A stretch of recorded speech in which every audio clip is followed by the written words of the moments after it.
Hello, everyone. Hello, hello, hello. Alec Peters here, and you are in episode 4 of Axanar Confidential. So, welcome. It's good to have you here. I don't know what I'm going to do. I'm going to take my headphones off here because that just means I hear stuff twice sometimes. Well, I got to hear Mark. So, how's everyone doing? Friday evening. Hold on. Let me turn off my. I gotta learn to turn off my sound on my YouTube here. Here we go. Bam. All right. Well, welcome to episode 4 of Axanar Confidential. I'm Alec Peters, the creator of Axanar, Prelude to Axanar, and the upcoming 2 episodes. People keep saying, "Well, what are you doing?" It's like, after all the blogs we write and all the blogs we've written and all the videos we've done, people still ask me, what are you doing? When's it coming out? Is it still coming out? Is it dead? What's up? So for those of you tuning in who haven't asked, hopefully those of you that are watching know already, we are making 2 more episodes of Axanar. They're going to be very similar to Prelude to Axanar, and in that same format, that same documentary format. And we've already written them. They're pretty awesome. I hope you like them. I think you will. They're. I think one of our goals is not to just do the same thing as with Prelude to Axanar, and we don't think we're doing that. We think we're improving upon it. And listen, there's a great story that needs to be told. It was a 2-hour movie script, and it's been whittled down to 30 minutes. And some people say, "Well, you can't tell the story in 30 minutes." I'm like, bullshit. Oh, that's right. We're on YouTube, so I can say whatever I want. Bull fucking shit. I'm so fucking tired of, it's only a couple people, let's face it, who say, "Oh, what kind of story can you tell in a half hour?" Well, listen, folks. TV was built on the half-hour drama. Twilight Zone, half hour, right? Think of all the other great shows that were a half hour. So don't tell me we can't tell a great story in 30 minutes. We know we can, and we're real excited to, and I think you're going to feel the same way about it. So anyway, tonight I've got a very special guest, one of the stalwarts of the Axanar world, Mark Edward Lewis, who was our sound designer on Prelude to Axanar, along with, he's really, there's a few guys from Prelude to Axanar, true professionals who, are still with us, and they're just amazing guys, and Mark is one of those guys. Bing Bailey's another one of those guys, and they do a lot of work. They're always working, right? And so we're lucky to have them. And what was great about when I first met Mark was Mark had this really big vision. He really gets sound, and he works with some great people. And he was like, "Oh, we're going to record this in like 7.1 surround sound." I was like, I didn't even know there was 7.1 surround sound. So and where we did our sound mixing was amazing. He's going to tell you all about it. And so that's our guest tonight. And so I am going to welcome to the set. Here it is, Mark Edward Lewis. Mark, how are you tonight? Hey, greetings. I'm good. Good. It's so good to have you. You're like the first crew guest that we've had for Axanar. I'm just going to work my way through the guys that I really like best. So you're first up, and very nice. Thank you so much. And I got to get Bing on and David. And then you can tell him he's best. Yeah, that's right. Because hey, it's Hollywood, right?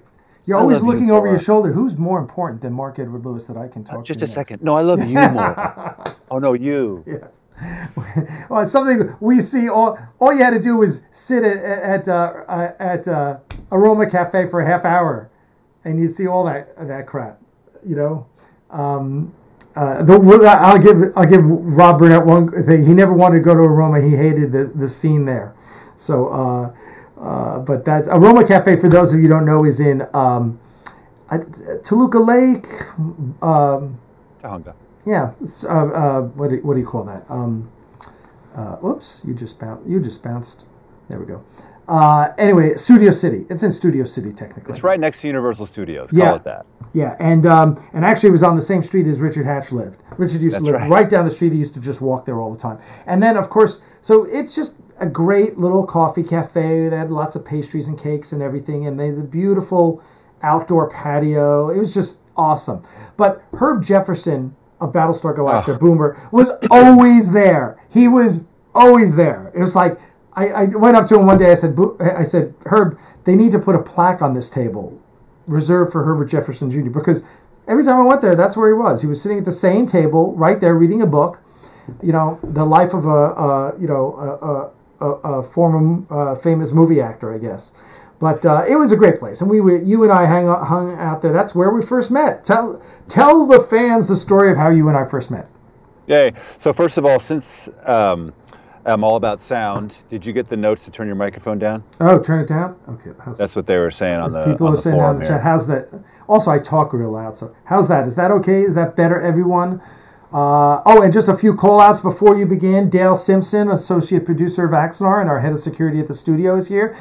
Trey McElwain, Axanar Comics, is here right now. On the one that's appearing as Axanar is John Stogie Strekis, who is our YouTube producer and does an amazing job. So those guys are all here, and hey guys, it's great to have you all here.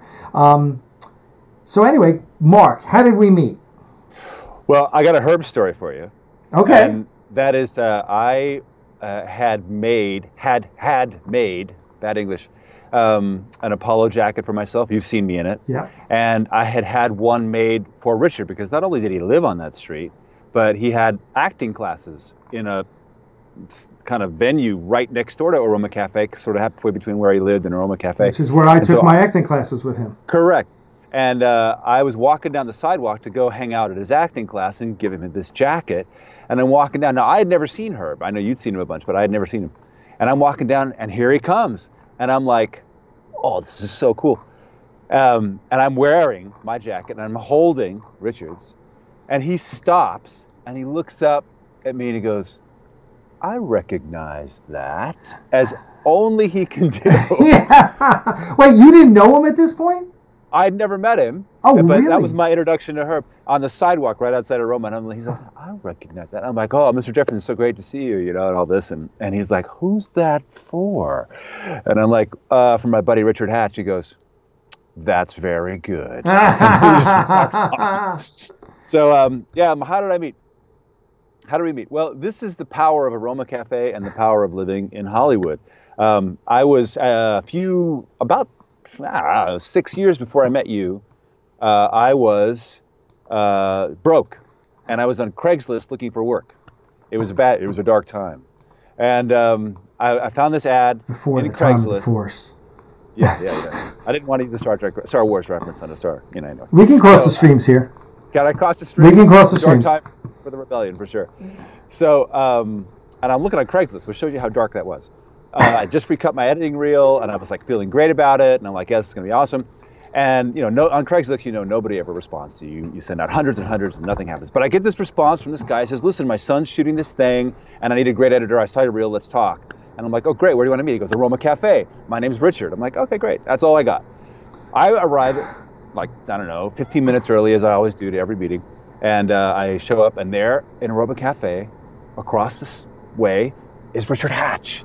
Now, like many of you, Richard Hatch was my idol growing up as a kid. Yes, I'm that old. But I was like, Richard Hatch is an Apollo, and all that Apollo represented was so amazing. And then I'd seen some of his other work, and I'm like, this is amazing. He was talking to this chick, and I'm like, I'm just going to go over and just say hi, just introduce myself, because, I got time before this meeting with this guy. So I go over, and I'm like, Mr. Hatch, listen, I'm such a fan. I'm sorry to interrupt. And as only he can do, he's like, oh, no, here, sit down. She was just leaving. This girl's like, huh? Like this? And she gets up. He's like, yeah, I'll talk to you later. He gets up, and I sit down, and I'm like, and we start chatting.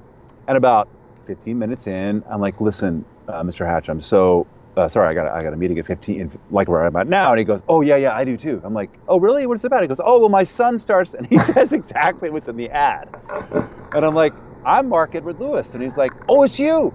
And you got to know, from that moment until the day I met Alec Peters, which was 5 years later, he and I never talked about production again. I never worked for him. It never ended up working out. we talked about relationships and women and men and women. We talked about that for years. He'd come over to my place. I'd go over to his place and bowling. And then he said, "Hey, listen, come over to Aroma Cafe." This is 5 years later. I want you to meet a bunch of people. And I'm like, all right. So I showed up early again, and you all were out actually on the street. Right. And instead of behind, you were out with this big trees. Was it with Darren Doctorman? Darren Doctorman. It was the first time I met Darren Doctorman, who I ended up working with later on New Voyages. So I met Darren, and I met you, and I had also played FASA. I'd played Starship Combat Simulator with my brother for years and years and years. He and I perfected the art of how a Constitution class could take out a D7, but only if the Constitution class fired first. If the D7 fired first, it was very difficult because the WDF of the Constitution doesn't quite have the firepower to take out a D7 if it gets a torpedo shot in first. So anyway, we were figuring out all these maneuvers we could do. Anyway, and so I'm talking to Alec, and he goes, "Oh yeah, well it's the 4 Years' War." I'm like, "Say that again." And he's like, "Yeah, Garth of Izar had 4 Years' War." I'm like, "You're talking about Axanar?" He goes, "Yeah, Axanar. That's exactly what it is."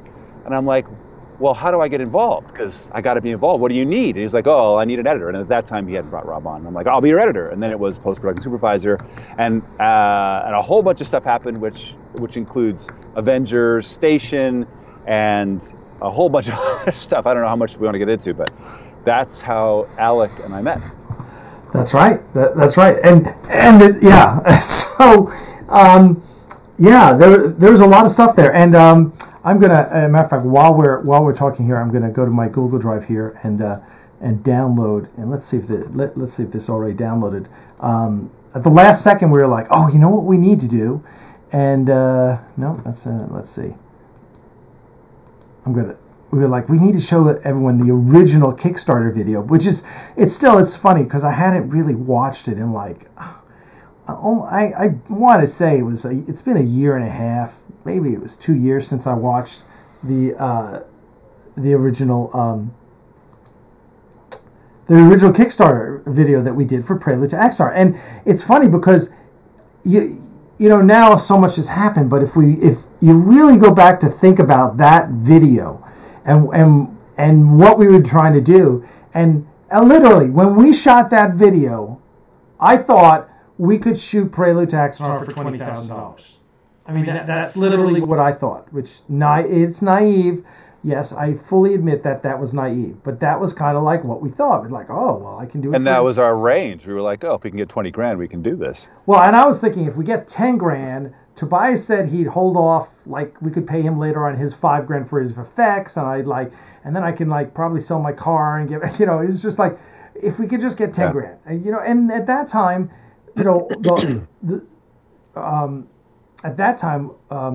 Renegades had done their first, and I'm trying. This is after we shot after Renegades was shot. I shouldn't say. Well, and you're talking early days of crowdfunding. Oh yeah, not a lot of people had figured out how to make it happen. Oh, absolutely, that's absolutely true. Yeah, and right, and Renegades. Listen, Renegades was very successful. I'm trying to think. Their first one, overall they raised almost $400,000. I forgot how much they raised in their first one, but it was really the guide for us. It was really, the kind of like the template for like, wow, look at the way they're doing their thing. And they had Tim Russ and they had Walter Koenig in character in futuristic costumes, more post-Nemesis costumes. And we were like, damn, that's what we need to do. We need to do something like that. But in order to do something like that, we kind of felt like we needed a Kickstarter in order to raise money, to do a proof of concept, to then raise money, which is kind of the way things worked out, ironically. Yeah. I mean, it's not like you're going to go to somebody and say, listen, invest in a product that we can't own. Right.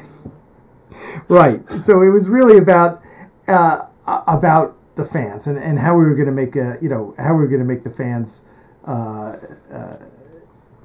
give us money, basically. Buy into our vision, right? It was all about buying into our vision. And I think one of the,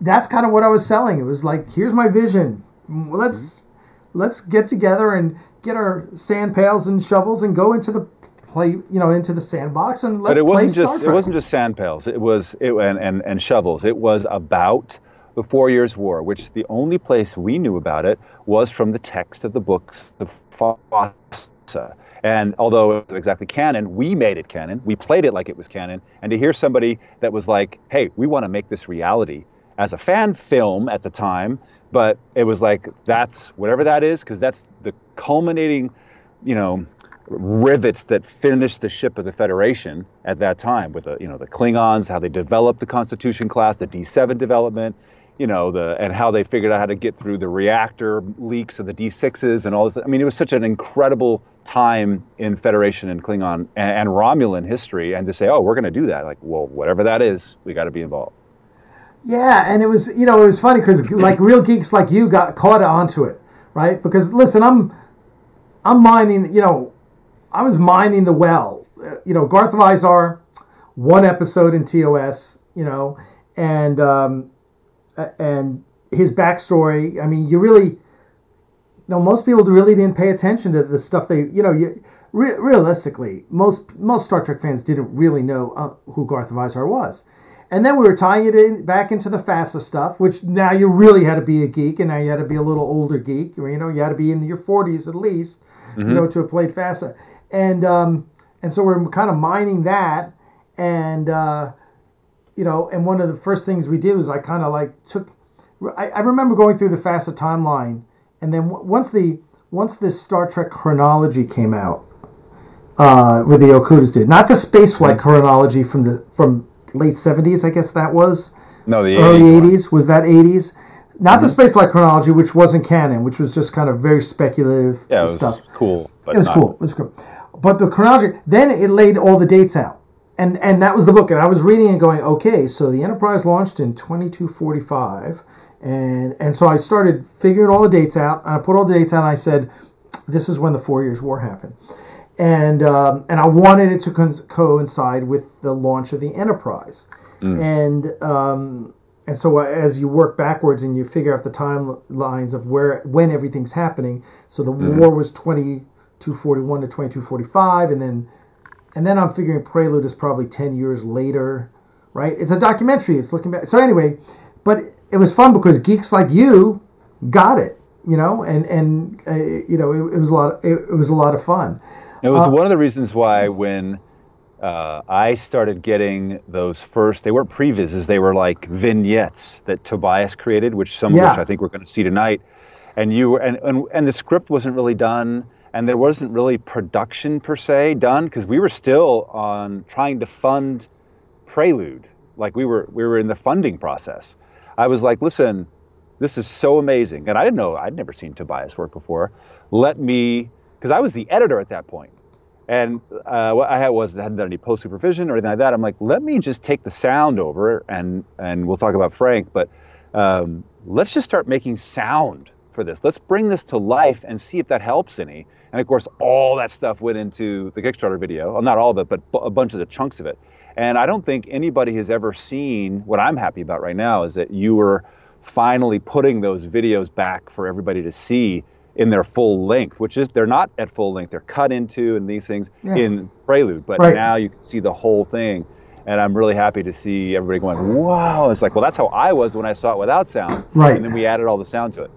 Yeah, and that's thanks to Stogie. Stogie's doing a great job with digging all that stuff up and finding it. So, all right. So what we're going to do now is I'm going to add in here the Kickstarter video, and just to let you guys see what it is, and then we can talk about it. Here we go. Let's add a Kickstarter video here. All right, and we're going to find it. Oh yeah, and folks. This is probably one of the most exciting productions, period. This is when the Federation and the Klingons are going at it, and nobody knows how it's going to go. But more than that, this is probably one of the most exciting productions, period. This is when the Federation and the Klingons are going at it, and nobody knows how it's going to go. But more than that, Axanar is going to set the standard, the precedent for amazing Star Trek independent films. I don't think that the concept for Prelude to Axanar has been done before. Kirk talks about how Garth was the greatest among them. and he was the role model. You want to see the greatest Klingon battle ever? I mean, this is the battle that saved the Federation.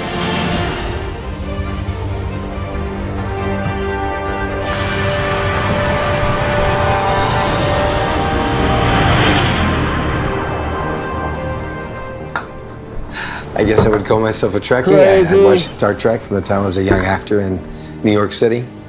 I won't give you the year, but I came home every day at 6 o'clock and watched Captain Kirk. Garth has always been my favorite character in Star Trek.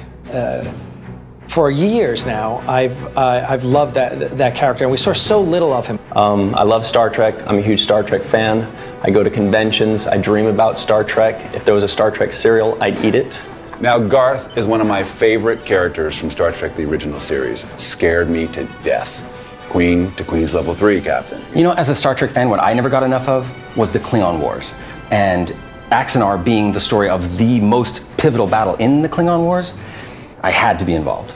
Prelude to Axanar is a History Channel style special on the Battle of Axanar, in which the key players, the Klingons and the Federation, talk about their experience at the battle. How did Starfleet develop its fleet to fight off the Klingons? It's only 80 years since the beginning of the Federation. You'll have Michael Hogan as Captain Robert April. You'll hear Admiral Ramirez talk about what it was like to run Starfleet during the war. Richard Hatch as Karn. And of course you'll hear from Garth. All of them talking wistfully about the day that the future of the Federation was made.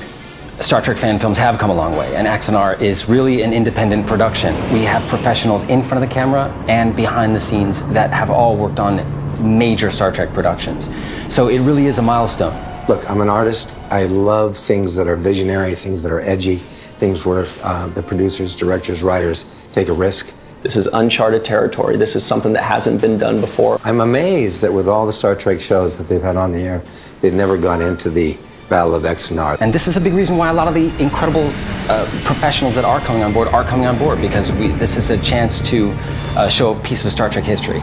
In fact, you know what, let me just geek out for a second, okay, seriously. I'm just gonna go nuts here. Here's the people that are involved with Axanar.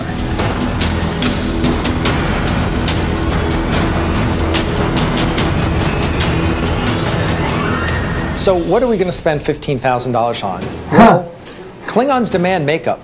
We did a makeup test with Richard recently, and it was awesome. Well, have you ever wondered what happened to Tom Zarek when he went out the airlock? The CG battle of Axanar is being created by the one and only Tobias Richter, an amazing artist.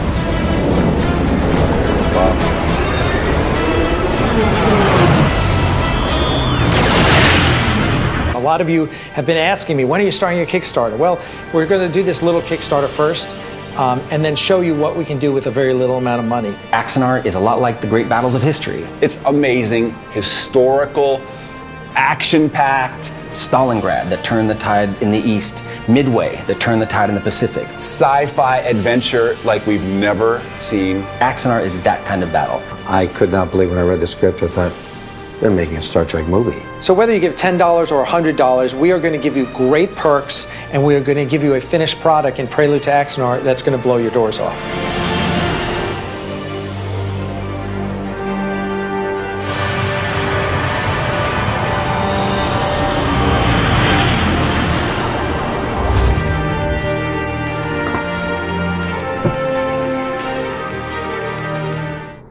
Now, you know what's amazing is how many elements we already had when we did our Kickstarter video. Just watching that again, I'm like, hey, our graphics were pretty good. Look, we had lower thirds, we had Alex Bornstein's music, we had graphics in the front and the back. I mean... And all the sound that went with it. And all the sound that went with it. Which, of course, let's face it, you educated me about that whole thing. Because I'm like, sound, yeah, okay, throw some sound in there. Yeah, so... that whole video. Well, okay, so the two important behind-the-scenes people here that we should talk about. Well, one, Sven Kam, who's your good friend, who you brought to shoot this. And, I mean, I had, like, no money to do this little Kickstarter video. And Sven came in, and he's won a couple local Emmy Awards. He's fantastic. And he shot that video, which is all shot in my apartment. I mean... which was fantastic. I mean, we just changed the backgrounds. You can see a couple of uniforms back there. You can see this one was back there. We had this weird yellow light that Bing had the worst time getting the color out of. Yeah, it was really basic, and of course, as I've told many people many times, I said to you, I said, hey, Mark, if I give you $500, would you cut this? Would you edit it? And you said, do you remember what you said? Well, yeah, I don't remember word for word, but it was basically, I tell you what, you pay me $500, I'll teach you how to edit because you're going to have to know how to do this. That's exactly what you said. That's exactly what you said. And I was like, yeah, sure. I mean, I'm game. What else was I going to do? So, yeah, I came up and we spent 3 days and with Final Cut 7.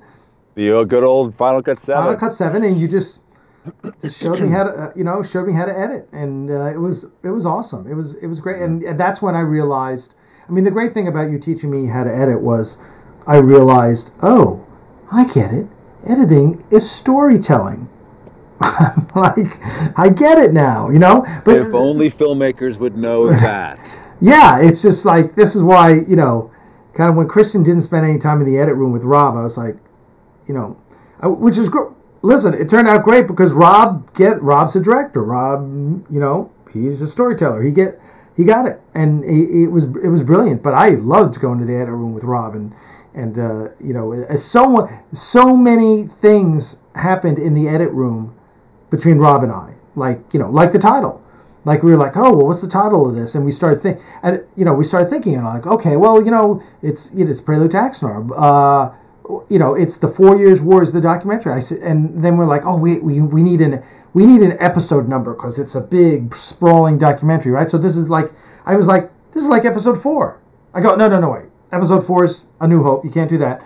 Episode 3, and that's why it's Star Trek. It's the 4 Years War, episode 3, because episode 4 was taken, and then the other thing was, Rob was trying to get William Shatner to narrate. He had put in a message because he directed Shatner in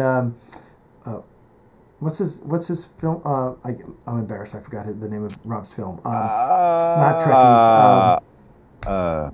Someone remind us what's Rob's film's name. Anyway, it'll come to us. We're both old, so our memories come and go. So anyway, and so we finally was like, oh, we're not going to get Shatner. All right. Well, what are we going to do? What are we going to do about a narrator? And I go, John Gill. And Rob, being his big Star Trek, he went crazy. He was like, oh my God, that's brilliant. And it's funny how many people from time to time will go, I've seen Prelude like 8 times and I finally realized who John Gill is. I was like, okay, well, those, those are the kind of fun Easter eggs that are, you're a Trekkie. You should get it, You should. So it hurts. It hurts, actually. It hurts to watch Richard back then. Oh man, I don't know. I'm the celebration kind, and I just realized how much fun we had and how important he was to us. And it's a shame he's not with us anymore. But boy, did he! Listen, Richard knew how to live life. He taught us all how to live life. Yes, he did. That's right. You talk about bowling. It's like, oh my God. Yeah, he's actually, I see Axanar saying, congratulate everybody on my engagement. And if we're going to talk, which is true, I got engaged last weekend. Yay! To Rivka Ravenwood. For those of you who have seen any of the Star Trek New Voyages, if you've seen the sneak peek of Torment of Destiny, or if you've seen Mind Sifter, that's her. But Richard was actually super instrumental in not only keeping us together, but getting us together. He was like my wingman. I didn't even ask him to. And he was like my wingman, and he'd sit down and he's like, so Becky, so you know what's great about Mark? He's so awesome at this. And I'm like, dude, what's this? What are you doing? So he was like my wingman, and thank you, Richard. Yeah. So let's talk. So what happened after we did? Was it? I guess it was before this. Was when we did Katoomba. Right? But Katoomba was October 13 was when I got the drive for Katoomba. I just remember that date. So basically, well, we started the Kickstarter just after I had started on Avengers. Right. Kickstarter was March of 2014. That's right. So I was already on by March, and that's when you connected me with James in February or March, somewhere in there, after on Christian's driveway after we had a production meeting. So we hadn't right. Yeah, and then we shot that in June of that year, 2014. Yeah. Mindshifter. Right. Yeah, which was after, right. So basically, here's the story. Since it's Axanar Confidential, I mean, you guys want dirt, so let me just give you some dirt. Right? I mean, you know, this isn't National Enquirer style dirt, but this is definitely So here's what happened. I started, though, and as many of you know, I'm trying to get this damn clip from Origins to work, but it's a .mov file, and that's not working for me. I don't know what the deal is, but I'm going to let Mark Edward Lewis figure it out. So I started in 2010. I was our ProtWorks offices were in Santa Ana. We were just doing our Star Trek auction, and we had the captain's chair from TOS that they used in Deep Space Nine in Trials and Tribulations. It was basically a stand-in for Cisco to be next to. And so I needed to restore it, so I knew James knew a lot about this, and so I was talking to James. And I had just gotten that costume, the Garth costume. And I mentioned to him, I said, you know, James, I just got the Garth of Izar costume, the original costume. And we start talking about Garth and what a shame it was they never did anything with him. And he was about to shoot the episode, which he's never released, which is Origins, which was about Kirk at the Academy, young Kirk. You know, this Matthew Ewald, this wonderful actor, playing young Kirk. And he said, well, you know, that's the time of Garth, and we should put Garth in the script. And I said, yeah, you should. That would be cool. And he goes, well, you should come play him. Now, he didn't know me, he didn't know me from a hole in the wall. We had met briefly at DragonCon once. And I was like, wow, yeah, okay, that's cool. I'll do that. And so that summer, June, July, whenever it was, I went up to New York for the first time. It was before Ticonderoga. It was the other place. Yeah. What was the other place?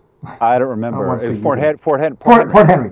And, which was this, oh my God, this mold-infested dump of a place. And that was it. And that was my first experience. And those shots, it was so hectic. It was so chaotic. It was crazy. And Vic Mignogna was there at the time in his pre-Star Trek Continuous days. And he was playing Kirk's father. He hadn't done K'Tumba or what's the other one he did? Origins, he played George Kirk, and then K'Tumba, he played the Klingon. I don't think he did another one. And before most of his sexual harassment happened. Wow. So we did that, and then James wasn't happy with the scenes we shot, which is no wonder for so many reasons, including me. I was awful. And David Gerald shot some scenes with me. I wish I could find those. Anyway, so we reshot it, like, I want to say it was that winter almost. It wasn't the next or spring. And anyway, when we reshot it, they did a different scene, which I'm hopefully going to be able to show you at some point if I can get this to work. Let's see if we can. Let's just see if we can add this. Let's see if this is going to work. It may not work at all, but we're going to give it the old college try. All right. Let's see. Let's browse for it.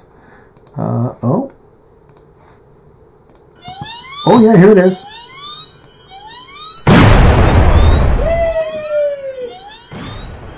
Kirk's kid, huh? The one and only. Wow. Gotta admit, the kid's got potential. Garth, you're crazy. Rob Withrow.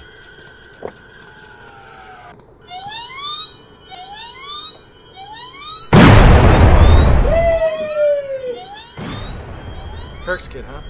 The one and only.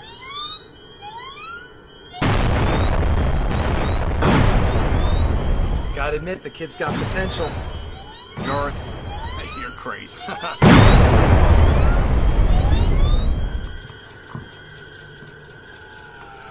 Oh my. Elastic engine. I think you're looping now. Yeah. Have you seen it? Okay. I thought I had it beat this time. All right, so that was it. That was the first time I ever played Garth. That was for Origins, which, like many Star Trek: Next Generation episodes, will never see the light of day. Sadly, because there was a lot of good stuff in there. There was a really lot of good stuff, and it's a shame. But so from there, we then did another vignette 2 years later, Going Boldly, which you weren't involved with. But yeah, that was Brian Gross's. That was Brian Gross's premiere, first time. Now, before that, in 2013, and so that was Going Boldly. And then what happened was they shot Katoomba. And Vic Mignogna directed it. And Vic had the drives and refused to give them to James because by this time James and Vic were just pissing at each other. And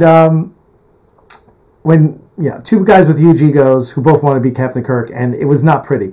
And I was just like, look, give James the damn drives. They're not your drives. And Vic didn't want to do it, so I basically called and Vic had made a cut. He had cut it, yeah, and then he released it. Yeah, right. Which is, whoa, that was way uncool. Yeah, you may not like the executive producer, you may not like his team, you may not even like his show. It ain't your footage. Don't do that. Yeah, it ain't your footage. Right. So I called Vic out on TrekMovie.com in a thread at one point. I just like, Vic, you stole it, give it back. And Vic wound up giving it back at that point. And so then in October, I went up there just to visit, and I told James, give me the drives. He's like, well, I don't have anyone who can edit it. And, he had a couple guys who were blah, blah. I was like, I know the guy. I said, you give it to me, I'll get it done. And this was the thing with James, whatever. It was just not a very smooth running organization, right? Yeah. There's too much happening at the top and not enough pushing that stuff down. Yeah. And so I said, just give me the drives, And so he gave me the drives, and that's when I brought him back, and I gave them to you, and you. Well, and what was great is, I don't know how long it had been since we met, like 3 months or less, or was it more? We met in 2013, right? Oh yeah, so it could have been a few months. Yeah. And you said, hey, do you know James Cawley? Do you know Star Trek New Voyages? I'm like, actually, I do, because I know Raul Peter Mongelardi, who was one of the people that was production manager when they did World Enough here in LA with George Takei. Yes, right. So I was one of the camera ops, and actually they brought me on because, shooting on cards was so new and scary. There's no tape, and once you get the data off, then you have to erase the cards. Oh no, what do we do? And I'm like, listen, I do this every day on this television series as a DP. Let me just show you how to do it. So they brought me on, and I got to meet George and everybody else. And I mean, that was like ancient history. And when you said, hey, do you know about this? I'm like, I do. So let's cut this thing. And what was, there was a lot of problems. There was a Vic cut. There was somebody else had cut. There was like 3 different people who had tried it in all kinds of crazy reels. And Alec and I went through the whole thing. I don't know. It took us hours to get through everything and go, okay, this is kind of what we want to keep. This is what I want to get rid of.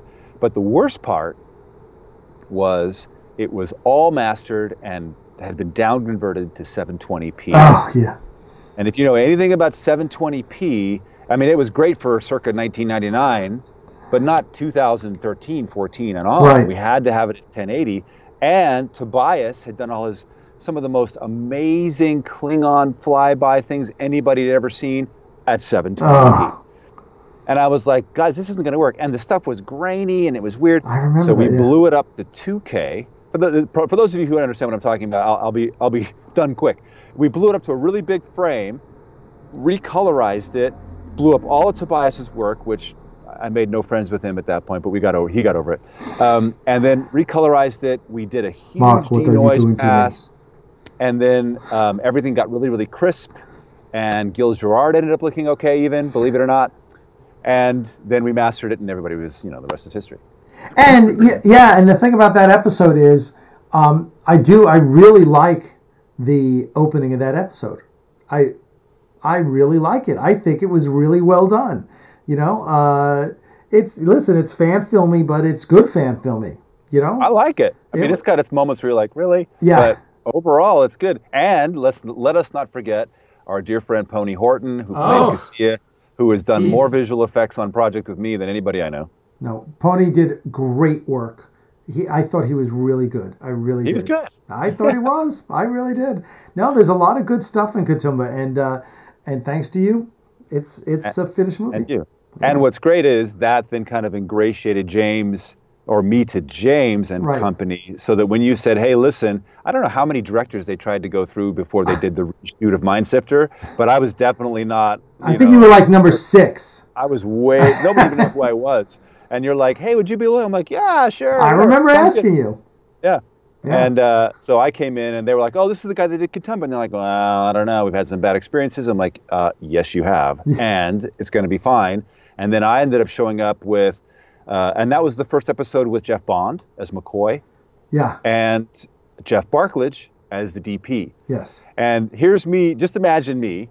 You're like on a phone call like we have to determine who's who and who's the assistant director and who's this and who's that. So I'm on a call with all these people who I don't know and trying to introduce myself and see where everybody's at.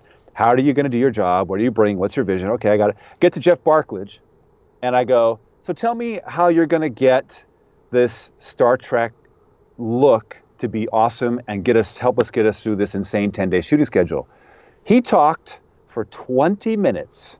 And I walked away with a forensic understanding of Finnerman lighting and how he was going to do it on his red camera. And I was like, whoever this guy is, he's a genius. He's a genius.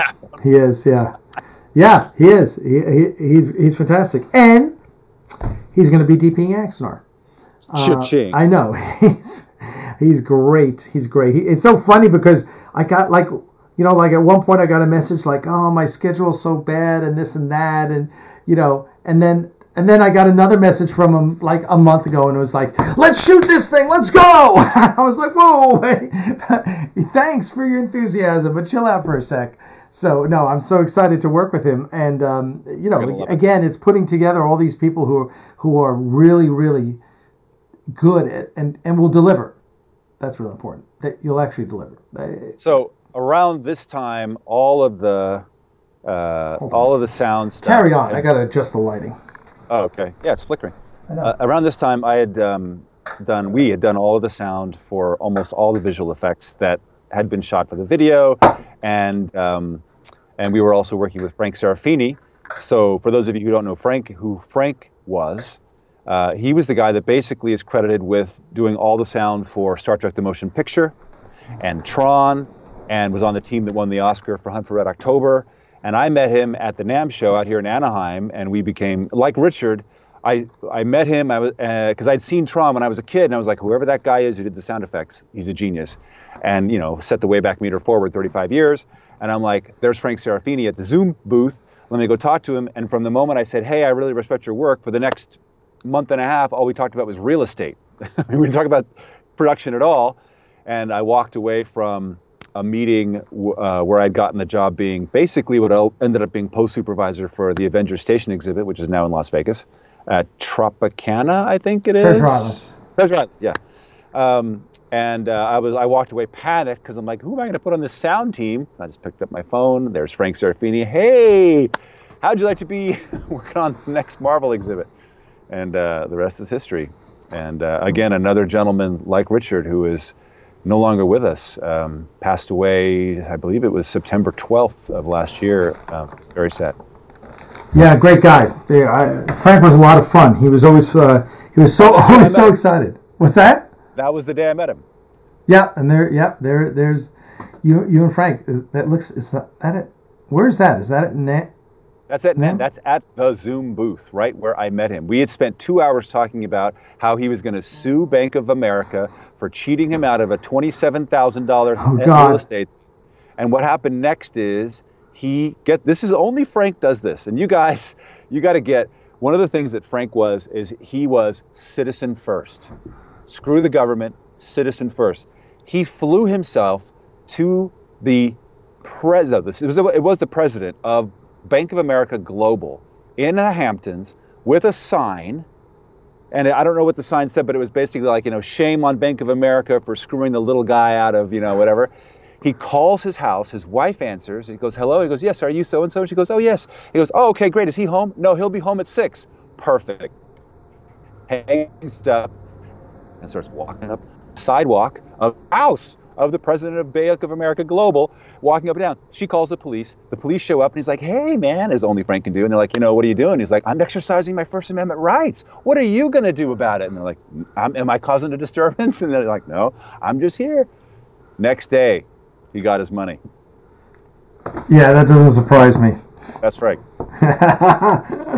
Oh, God. So, all right, well, let's talk. I want you to talk us through some of these bits that we've got here. By the way, to all our fans out there, I do want to mention to all our Patreon campaign. Go to Patreon, Aries Studios. We are almost at $1,600. The last time I checked, we had a huge $50 a month donation from Kevin Kane, famously of Axanar Coffee fame or infamy, as you might like. We're over 1,600, 1,603. Fantastic. So thank you so much. Our Patreon campaign keeps Aries Studios open, and we do all these videos and other videos exclusively on the Patreon. We try and give a lot of exclusive content to all the Patreon fans. So thanks for putting that up, Stogie, and Trey. And let me, while you're doing station identification, let's say this, and let me say this about how you can become involved with Star Trek Axanar. There's going to be a lot of work that is going to need to be done, not just on the production side, yay, the actors are there, but even more work on the post-production side. And nowhere will we need more help than with sound. And there's a lot of other things that I'm not going to talk about that are in development that will take more sound than any production that's just picture and sound are going to require. And if you would like to be a part of it, even if you just want to learn about how to get better sound for your home videos or your YouTube videos or whatever, I invite you to come to cinemasound.com. That's my website that I run to help filmmakers, independent filmmakers, basically get that Hollywood immersion that we use all the time in Hollywood, but show you how to do it. We have an 85-hour education, hundreds of blog posts, of course, our own YouTube channel. And when it's time to pool the resources of our friends and family and communities, the first volley of come join Axanar will be to CinemaSound members, and it's free to be a CinemaSound member. Just get on our mailing list. There's a become a member link, and Stogie, you'll put that up once again. That'll be great. Yes, absolutely. Thank you. I'm just rolling through some of the questions.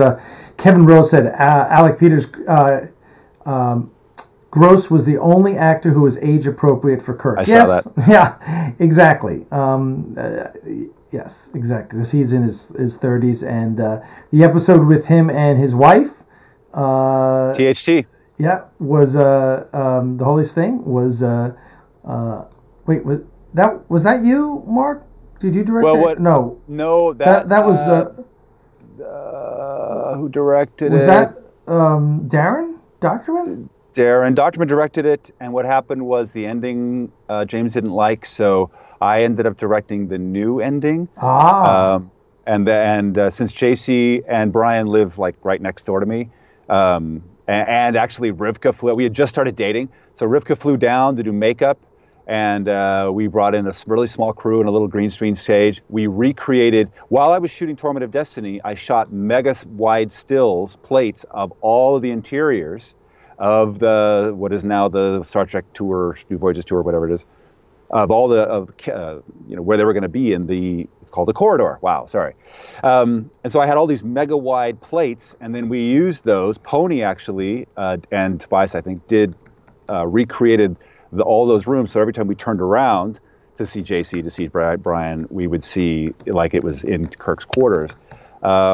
We released that version, and then James ended up releasing Darren's version that had the original.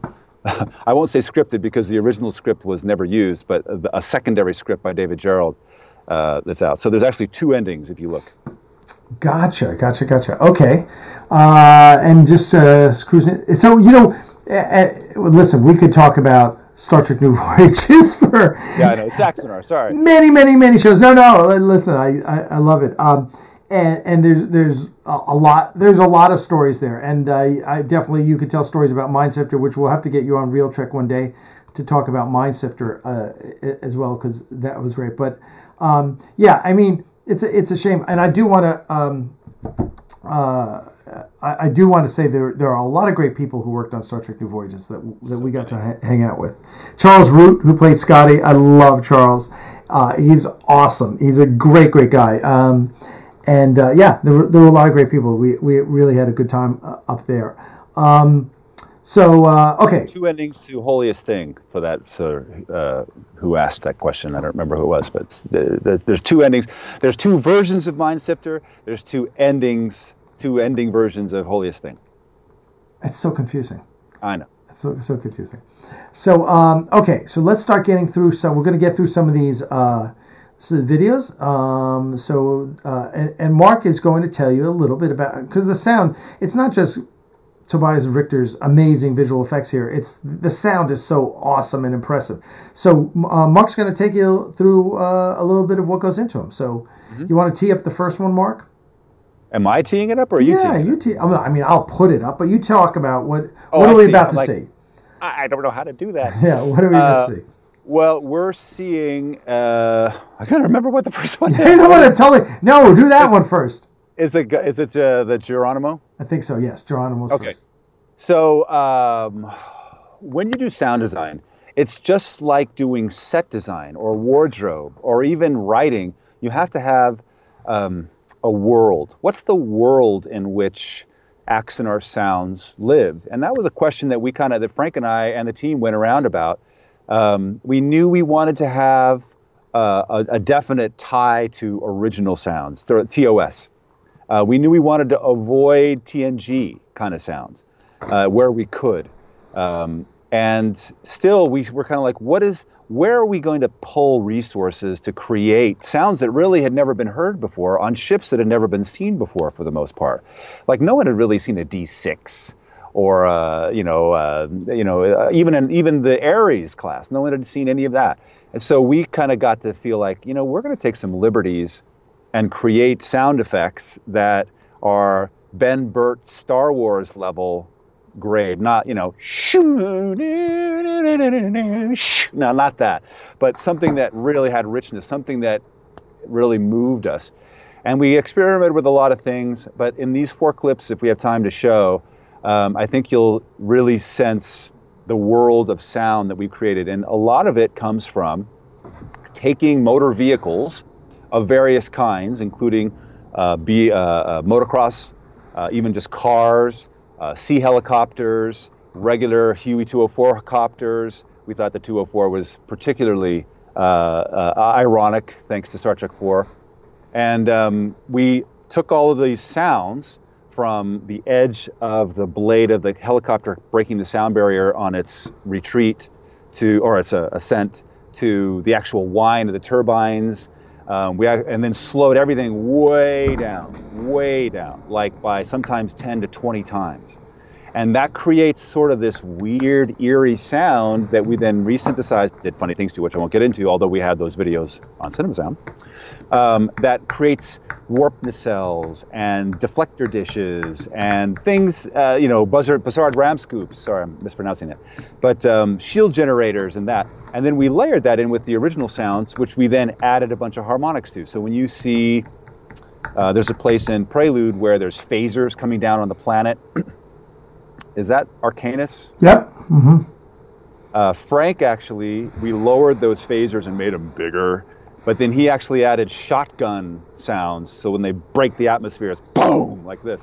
And so we added all these crazy things, but well within this world of let's keep it motor vehicle slowed way down and processed. So let's check it. We're going to look at the Geronimo flyby, and I'll explain a couple things you're going to hear.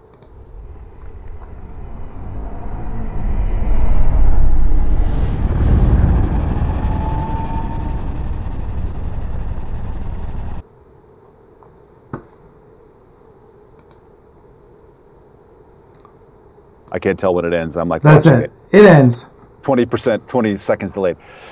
Cool. So we're going to watch it again in a second. You can hear there's a lot of feeling like it's twisting, and what we wanted to feel like is as it banks, that it takes a lot of power, not just thrusters, but the impulse engines trying to, add power to turn this giant ship. So we, cranked all kinds of pitch shifting things, and then we use a Doppler plugin from Waves that you basically say, here's where it starts, here's where it ends, and there's where we are, and it bends the pitch and time, stretches everything. One of the other things that we realized that was a problem was that big pylon, secondary hull pylon, or a warp nacelle pylon that goes by. And if you know anything about, if you're standing on a street and there's traffic and a bus goes by next to you, all the street sounds go away while the bus wipes and then comes back. And when that nacelle wipes, we had to figure out, we have to turn all the tracks down but not make it sound like we were ramping down faders. It's because this thing's going by, give it its own whoosh, and then everything comes back up as it misses. So there's a lot of fun stuff in there. We'll play it one more time and you'll see what I'm talking about.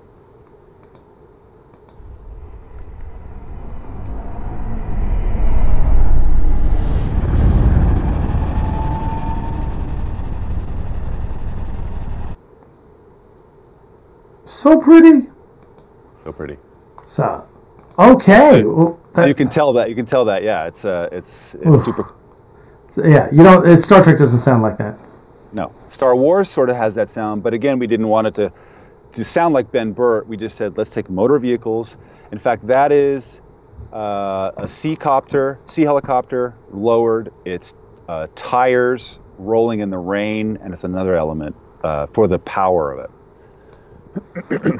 All right. So next, what's next? I don't know. Well, it's the second one. Here we go. Let's see. Yeah, show me what it is.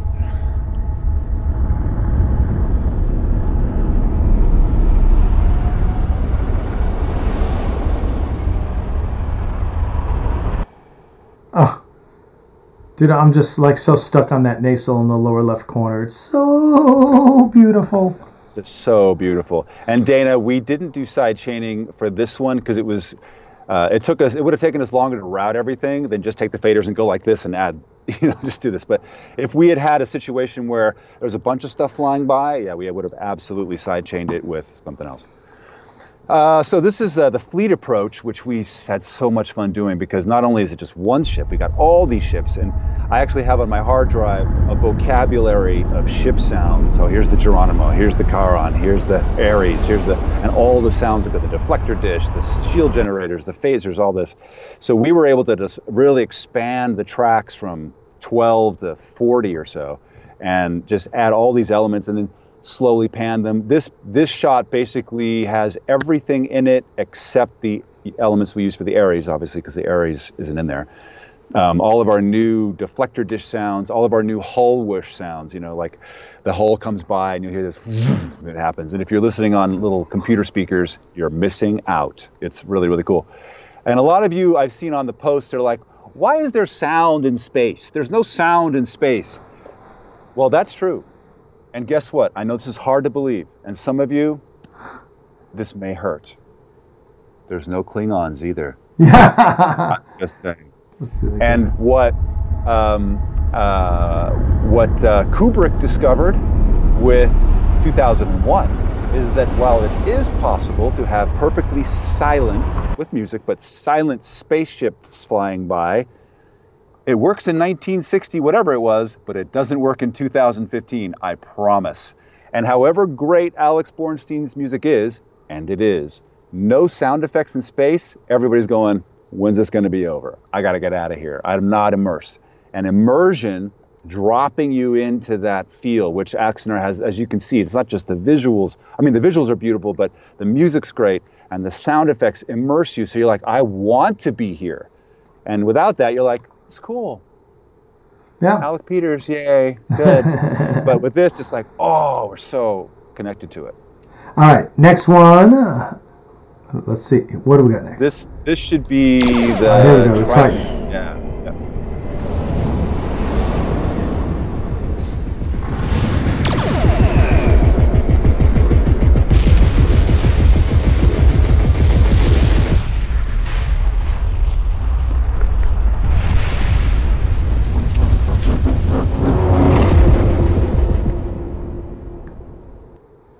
Pretty cool.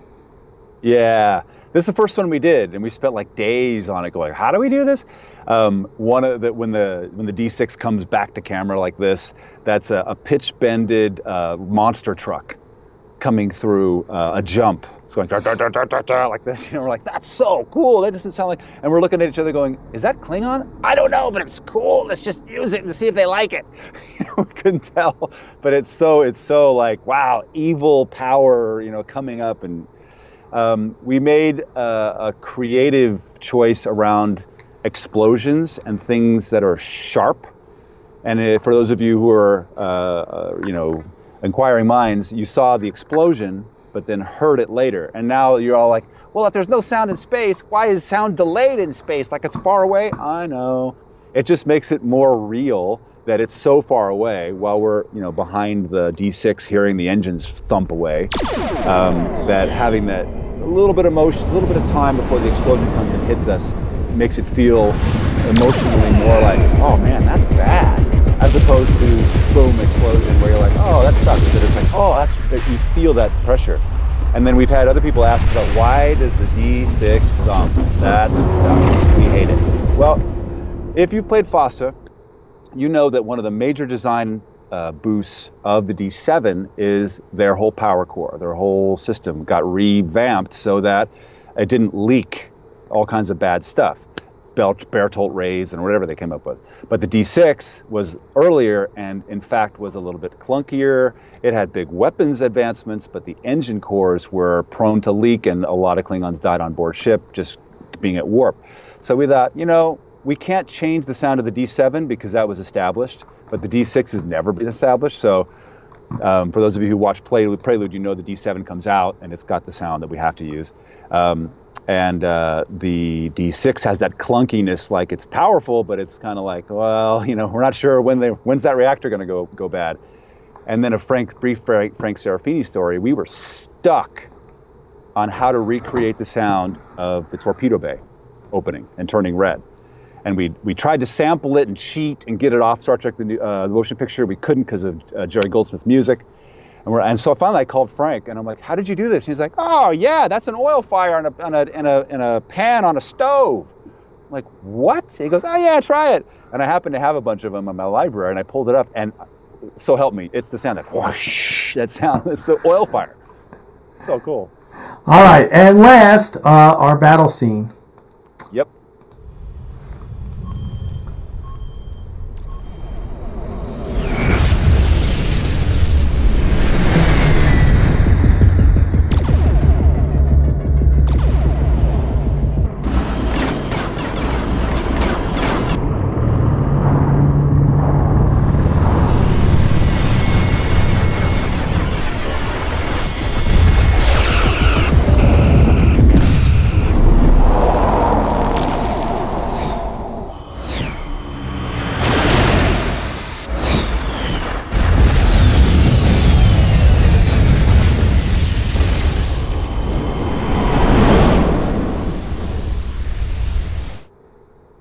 So pretty.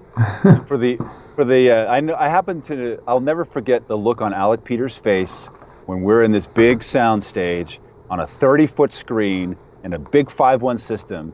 And what's the name of her ship with the 3 warp nacelles? This is probably one of the most exciting productions, period. This is when the Federation and the Klingons are going at it, and nobody knows how it's going to go. But more than that, Axanar is going Hold on to a sec. set I the just standard, screwed up here. the precedent for amazing. Okay, there we go. Sorry about that. What's the name of the ship with the 3 nacelles that goes by the camera, whooshes by camera? Isn't that the Korolev? Wait, the 3 nacelles? It's got 3 nacelles. It's a carrier, right? And it goes by sideways. Oh, it's got it's got 2 primary hulls. It's got 2 secondary hulls. Oh yeah, that yeah, one. That's the Geronimo. Geronimo. So there's a moment I'll never forget. We're in the studio, this big studio, 30-foot screen. Oh yeah, Michael's, yeah. At Michael's place at Sol 7, where we're doing the mix, 5-1, big system, one of the favorite rooms I love to mix in. And we get to this scene where those nacelles and that secondary hull comes by, woof, like this, And then Alec, his face is just like this. He's like, that's so amazing. I love that. Yeah, it was awesome. I remember, I was just blown away. Blown away. It was so good. It was so good.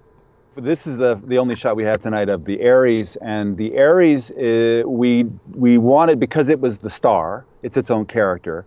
We wanted to deviate from TOS and give it a specific kind of sound. So it's actually another racing truck that they race with, like a pickup truck, like power race, going, and it's that revving. And then we actually took, I believe, which one was it? The Rio Grande from Deep Space Nine, that shuttle sound of it flying by. And we resynthesized it and we put them together so that when it comes on set, the space set, I mean, it's just like, wham, you're like, wow, there it is, it's so awesome, and it's mean and it's badass. And then we took all of its torpedoes, we took quantum torpedo sounds and the original TOS sounds, and we merged them together for its torpedo sound. So its torpedoes sound very different than anybody else. Yes. So cool, so cool. Yeah, it comes through and it's like, it's there. Yep, there you go. There you go. Wow. Wow, wow, wow. So awesome. Okay, well, so we'll go back. So what do you have planned for the next 2 episodes? You read the script. What do you think? It was a long time ago. The script, I think, has changed since I just sent you the new one. Oh, well, I haven't read that one yet. Oh, you loser. Come on. What am I going to do? You'll have to come back on. Yeah, but it's going to be a beautiful resurrection of, because I'm also the editor, and I'm actually the post-production supervisor. It all lands on my desk. And explain that. Okay, so why don't you explain that? How all those roles work typically, and in a small production like ours, the benefit of it all being you. Yeah, in a larger production. Okay, so post-production okay, blah blah blah. You have the director, and the director's the dude or the lady who has the creative ideas. Here's what I want to have happen now. They've worked on the script, or they worked with the script, and they've created a singular vision. Everybody else, except for the executive producer, basically serves their vision. And once we get everything shot, we go into post, and the first thing that really happens is we cut the picture together. We tell the story. We sometimes use the script, sometimes we don't. And we add extra visual effect shots. Anyway, we cut the story and it will work, or it won't, but ideally it will. Then from that point, once you get a cut, all the rest of the elements in post-production can get to work. Now, sometimes we're doing visual effects ahead of time. Sometimes we're, like we did here, some sound effects ahead of time. But once there's a cut, a lot of people go into action. ADR, sound effects, Foley, ambiences, visual effects, color correction even can start. And that all has to be managed by somebody. Otherwise, it's the producers kind of gets overwhelmed because they're still managing money and, in our case, donors and everything else. So post-super is the person who is responsible to make sure everything gets done in post on time and on budget or under budget. And in a smaller production, it's really helpful for the editor to be that person because since all the footage and everything, all the assets end up in that final cut, it's really easy for the editor to keep track of all the assets and everybody else. In a larger production, it doesn't really work. You need somebody else. But because we're small, and I've done it before, it should be a pretty smooth process. And then I'm also overseeing all the sound, and there will probably be somebody who will be in charge of all of you who want to come on to help to manage, make sure you're also staying on time and on budget. Yep. Absolutely. And listen, we are going to need a lot of help. By the way, constantly looking and on the Axanar fan group, we'll be advertising for people that we need. Right now, we're definitely looking for a couple good web designers. If anyone is proficient in web design, please let us know. Alec at axanarproductions.com. So listen, it's an interesting time for us to be doing Axanar. Well, first of all, as many of you know, Ares Digital, which is the next leg of this is the next item on our punch list of how did we get to production, is in beta testing right now. So we're real excited about that. Jerry Ablin finished it. Someone sent me a clip from that crazed stalker who has a blog about us, who said the troubled Ares Digital. There's nothing troubled about it. This is how you build technology. You build it, and then you beta test it. And of course, he doesn't know shit about technology. He's like, oh, it's a they're having so much. No, dude. You know, I built a system that, you know, I didn't build a system. I built a company that had a system that ran like 10 million eBay transactions a month through it. So, you know, believe me, at that point, you have lots of beta testers, you have product managers and everything. We're just lucky to have Jerry Ablin as our technologist. So anyway, that's in process. As soon as that's finished, goes through beta testing and all the bugs are out, and we release it, everyone's going to go through it, update their addresses, and then we start sending out patches. Which everyone likes and loves, but all the Indiegogo patches, because the Axanar, the Kickstarter patches are already gone. So that's kind of how we get to production, and I'm excited. I mean, I'm just it's going to be great. This 30-minute script fucking rocks. I'm telling you, people are they're gonna shit their pants. And the great thing is, when we're coming out, it's like this whole Discovery. Everything that's happening around Discovery, and you know, Midnight's Edge came our way with this thing saying basically, you know, there's a Prime Universe is not what we thought the Prime Universe was. The Prime Universe is this universe that Discovery lives in, and whatever. The thing is, people want good old-fashioned Star Trek. They want Star Trek that fits into the canon that they grew up on, and that's what Axanar is, and it's the only one that fits into that into that universe, and adds to it and builds on it and does something interesting and fresh, and it's not stale. It's not a rehash. You know, this is as much as you can like Star Trek New Voyages and Star Trek Continues. It's they're recreating the original series. We're adding to the universe. That's what we're doing. We're new characters, new ships, new everything in a time period you haven't seen before. And it's fans want it, and it's crazy how right now it's just gaining so much momentum because of it. So I can't wait I absolutely cannot wait to get into production, because it's so much fun. It's going to be so good. And post is so much fun. And post is fun, yes. Speaking of which, Susanna, just to answer your question, you're right. Sound effects almost always happens after visual effects, but for Axanar, and I'm going to say this for Tron. Frank said that he was developing sound effects with his team on Tron for a year before they had picture. So they were just developing recognizers and all that other stuff. So with Axanar, we sort of had the same thing. The visual effects were kind of generally done, and we ended up doing sound effects long before the production even happened. But that's rare. You're right. Visual effects happens first, then sound effects. Yep. So, okay, well, listen, Mark, thank you so much. We appreciate having you on. It's great. I'm excited to be working with you. We've got a great team, and I cannot wait to kick some ass in production. And people are going to be excited. So, but it's so much fun to see all that stuff and go, yeah, we got to do better than that. So, and we will. So, listen, thank you very much. As always, you are my dear friend and a wonderful colleague, and I appreciate having you in my life and having you on Axanar. And we'll bring you back once we get into production. You can show us all the cool stuff. Yeah, happy to, and all the same to you, sir. All right, man. Live long and prosper. You too. All right, so I hope you enjoyed that. Listen, Mark's awesome. We love Mark. He is amazing and talented, and I'm so glad to have him on board. So I hope you guys really enjoyed hearing a little bit about sound design and a little bit about our history together.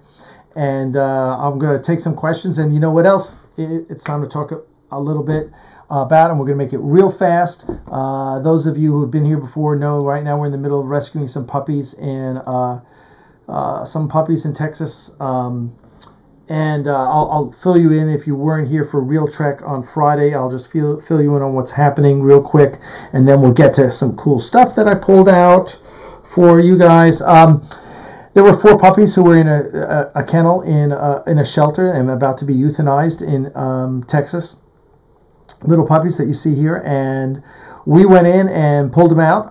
Had a foster mom in Texas and her family grab them, pull them out, and sadly they all had parvo, which Trey McElween, who's Axanar Comics there, will tell you parvo is a ridiculously deadly disease. It's crazy. Puppies who get it usually don't survive. As a matter of fact, the doctors at Trey's clinic said we'd be lucky if one of the 4 survived.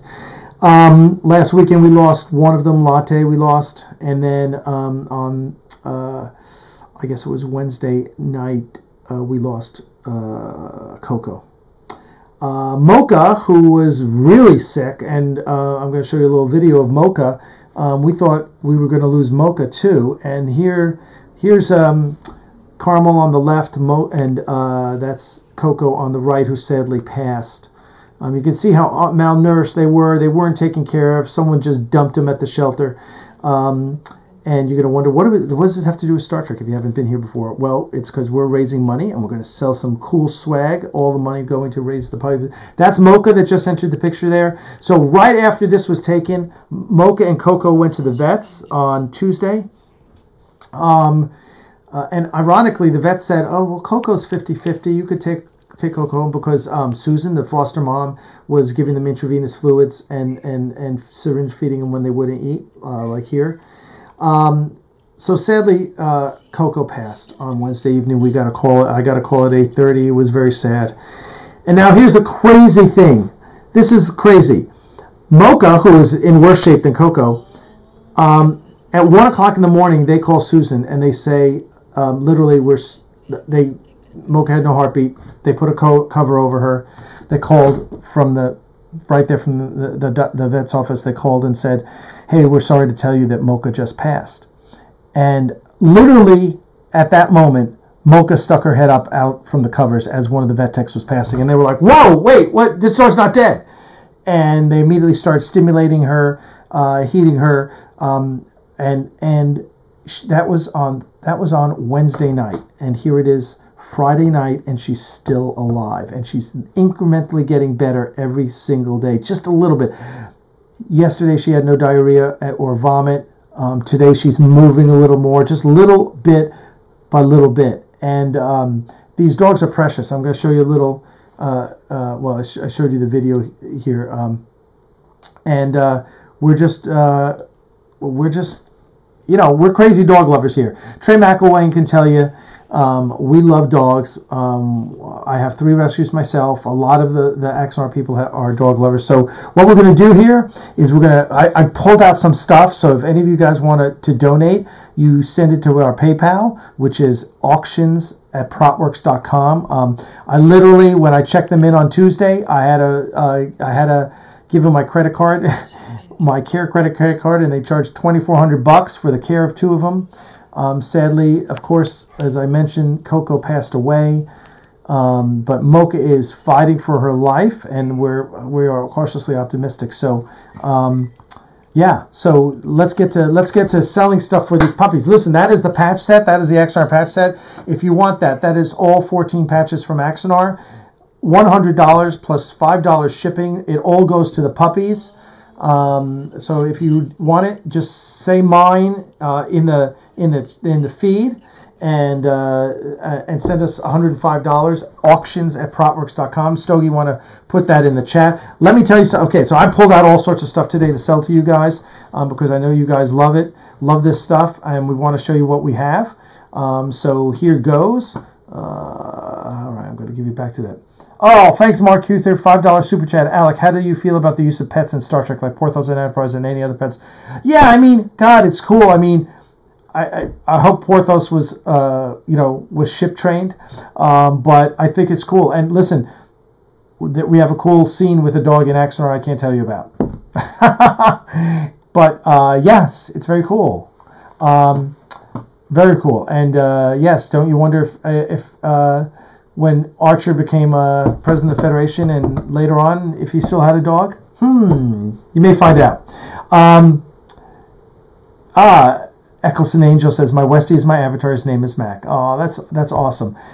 Sound off if you have rescues, because we love rescues. Okay, so here's what we got. I'm going to pull a bunch of stuff out. You guys tell me what you want. T-shirts. Yeah, we had a lot of requests for T-shirts. The T-shirt I'm wearing here.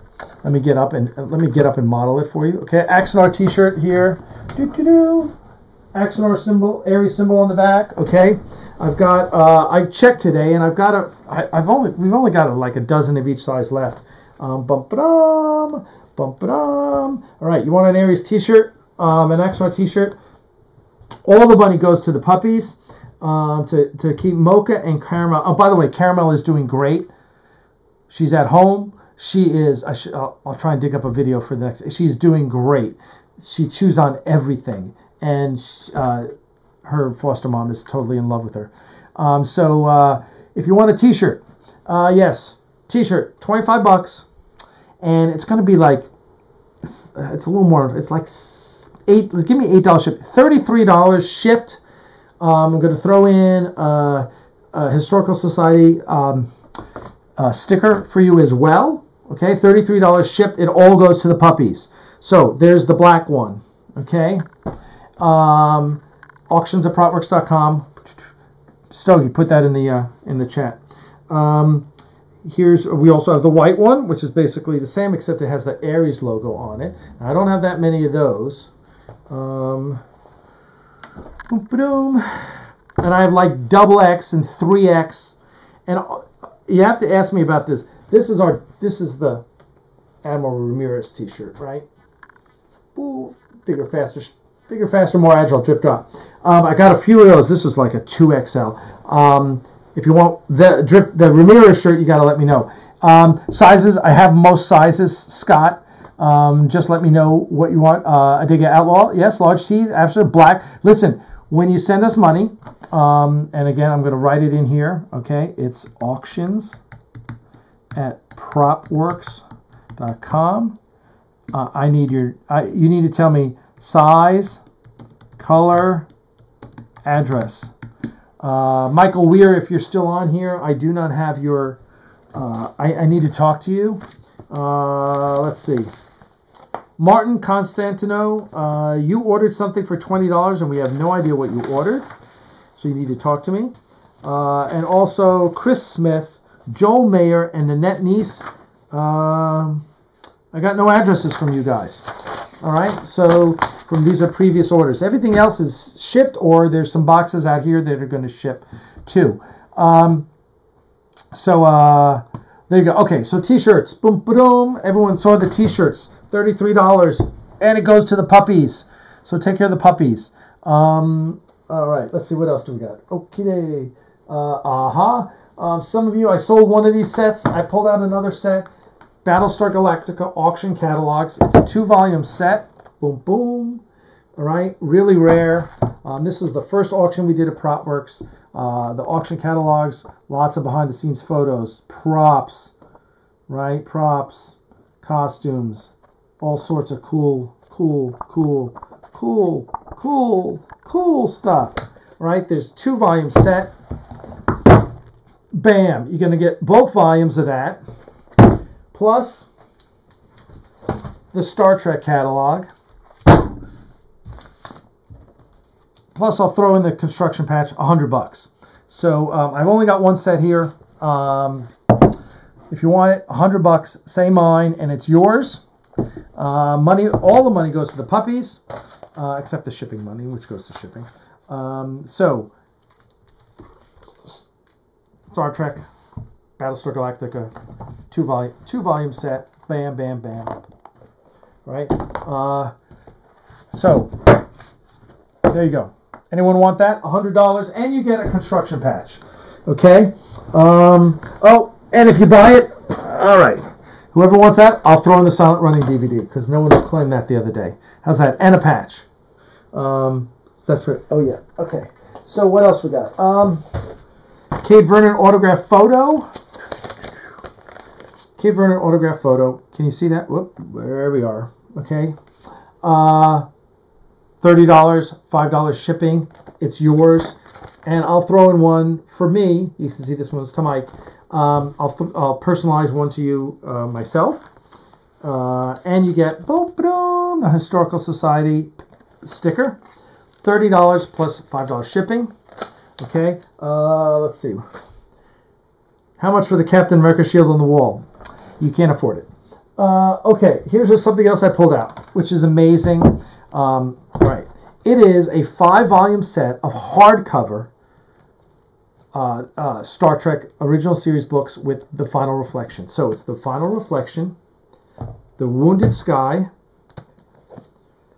the Abode of Life, Triangle, The Covenant of the Crown.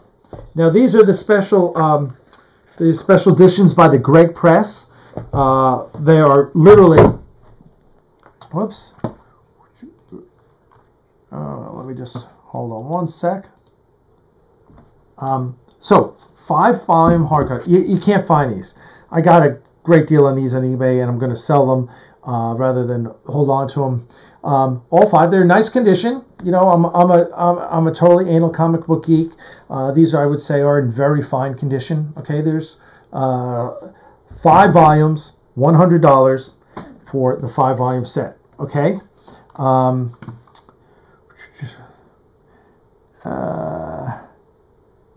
There you go. First person that says mine gets them. Okay, just say mine, and the 5 volumes are yours. 5-volume Greg Press Star Trek books. Okay, there you go. So right now we've got the Battlestar Galactica set. We got the photo. We got patches. Okay. What else do we got? Okay, Cylon Raider. Okay, who wants the Cylon Raider? This just came. I kept the Mark 1. I got the Mark 1 Viper with this. I kept the Mark 1, but there's only so much space in my house. So, going to sell the Cylon Raider if you want it. All the money goes to the puppies.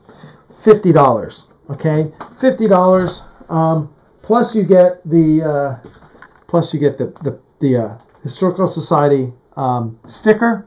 Plus I'm going to throw in the USS Ares construction patch. $50. Say mine. Do you have a catalog for Star Trek? You need the Star Trek auction catalog, ma'am. If you want that, yeah, the auction catalog by itself is this one, $20 plus $6 shipping because I can send it media mail. Okay, so does anyone want this? $50. You're going to get the patch. You get the Ares construction patch, and you get the sticker. Ooh, Cylon Raider, Scott Voigt, mine, Cylon Raider. You get the Cylon Raider, Scott. Make sure when you send me the money, you say Cylon Raider, and here's my address. And the sticker and the patch go to you, okay? Thank you very much for the puppies. This is all for the puppies. What else? The Star Trek stuff. I have some other Star Trek stuff. All right. Look what I got. Look what I got. Okay, I got one. Okay, I'm going to start it at $50. Bidding increments are $10, and we're going to see how high we can go on this. Okay, but it's a Klingon D6 model kit. Can't find these anymore. Okay, $50. Just bid. Just type if you want it. Bid $50, and we'll see how high you can get on this. All the money's going to the puppies. Come on, someone wants to spend $50, $60, whatever. Yes, if you buy this, everyone tonight is going to get the patch as well. Okay, so you're going to get you're going to get the USS Ares construction team patch along with that. All right, come on, someone's going to start the bidding off. $50, please. Someone start it off. All the money's going to the puppies. What else can I throw in there? If you want the Klingon D6, no. No one, you guys got to be kidding me. Come on. Maybe my computer's just stuck here, and you guys are bidding it up, and I don't see it. Come on, guys. Someone take the bait. No? Really? All right, I'm going to put that aside for now. What else? Oh, okay, so let's dig into other stuff. Okay, here you go. Here you go. I got it. All right. Oh. Just let's, Scott. We're doing an auction for the bid, Scott. If you want the D6, the bidding starts at $50. So 50. So Scott's bidding $50 for the D6. So anyone 60? While we're waiting for that, I'm going to show you the next things. Okay, these are from my good friend John Pinto. Okay, this one is Honor Harrington. He did this just for SphinxCon when we had Axanar. Okay, if you're an Honor Harrington fan, it's beautiful. It's glossy stock.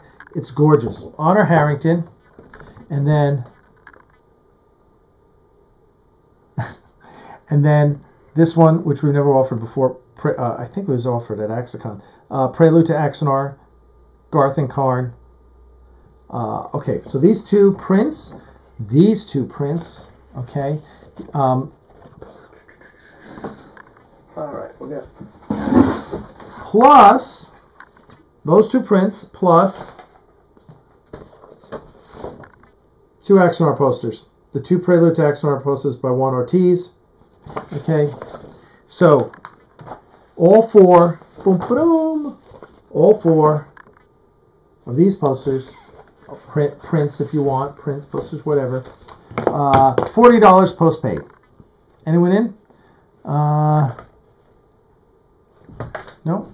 Anyone? All 4, and of the Axanar prints and the Honor Harrington.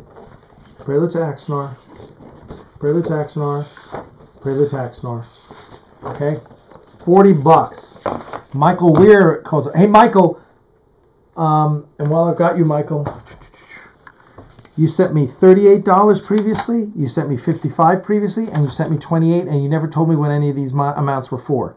So, make sure you touch base with me afterwards so we can figure out what it was that we have to send you. Okay. Michael, you got all 4 prints. I've got I can make more than one set. So if anyone else, all 4 prints, they will ship. I will roll these up and ship them in a tube. Michael Weir. Okay. All right. I told you I'd have some new interesting stuff. All right. This is all for the puppies. You guys all know it's all for the puppies. J.G. Hertzler autograph fine art print by Mark Payton. It's amazing. We have a Saval one on the way that Mark's doing. Okay. Cayuga Duck posters. You got all 4 posters for $40. Also, $40 postpaid, I said. So there you go. So $40 there. There you go. All right. J.G. Hertzler autographed. He autographed these at Axacon. It's Martok and Travis. All right. This is the only one I got. I'm trying to save them for the Kickstarter, but the fundraiser. But I've got this one. This one, JG. Plus, I'm going to throw in. The Hercules patch since that's his ship. $75. Okay. So limited edition. He only signed 100. Limited edition print. $75 plus you get the Hercules patch. Okay. So if anyone wants that, I haven't. Let's see.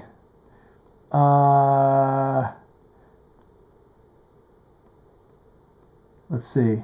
Well, no one else has bid on this is going. I got a $50 bid on this. $50 bid going once. I need 60. $50 right now. Scott Voigt has it 50. Going twice. If anyone wants it at 60, please bid just mark 60. Otherwise, it's going for 50. Going 3 times. $50 to Scott Voigt. Sold. Scott, it's yours. It is yours. Let's see. So please, guys, when you send it, remember, include what you bought. Whoop. Include your address. Okay. Oh, Michael Carter. Michael, I'm sorry. I already closed the auction at $50. I apologize. You were just a little too late. So sorry about that. But we do have this print. It's really cool. So this with a Hercules patch, $75. Anyone?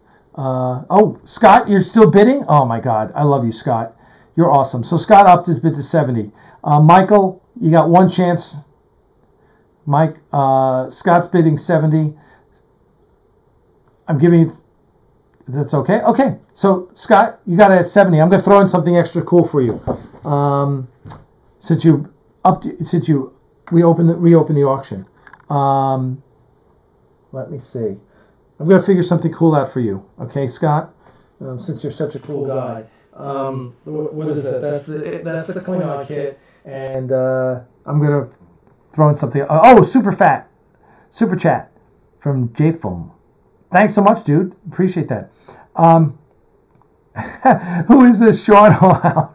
He's my cyber stalker. He's literally a cyber stalker. He's been stalking me for 3 years. And he's just like, he's a father. He's got like 2 or 3 kids, right? And like, you're like, dude, what kind of role model are you? It's pathetic. It's really, you know, he wants to debate me about what? He's an idiot. So, but anyway, okay, so thanks for everyone. Include your addresses, includes what you're sending me money for. Scott Voigt, tell me what else you want, Scott, since you're paying me $70 for that. We'll figure something else cool to give you, okay? Anyone want it? $75 with the patch. Come on, JG Hertzler. It's cool. It's really cool. Anyone? All right. What else do I have? How about this? Oh, hey, Scott, how about want me to throw this in for you? Captain America Shield replica? Are you a Captain America fan? Let me know if you're a Captain America fan. If you are, Scott, I'll throw this in for the extra $20 you paid for that model kit. Just let me know if you're a Captain America fan. If not, we'll figure something else out for you. All right. What else do we have? Okay. And Michael Weir, I think I sent you Discovery. I've got, what else do I have? Oh, yeah, we still have, oh, no, here's Discovery. We have Discovery. Star Trek Discovery. This is the big size Star Trek Discovery kit, right? I don't know how long it is. It's like 7 inches long, I guess. 8 inches long, something like that. If anyone wants this, for the puppies, $50. $50 for the puppies. $50 for Discovery plus $5 shipping. Okay, if anyone wants Discovery, it's already in a box. It's ready to go. That's what... all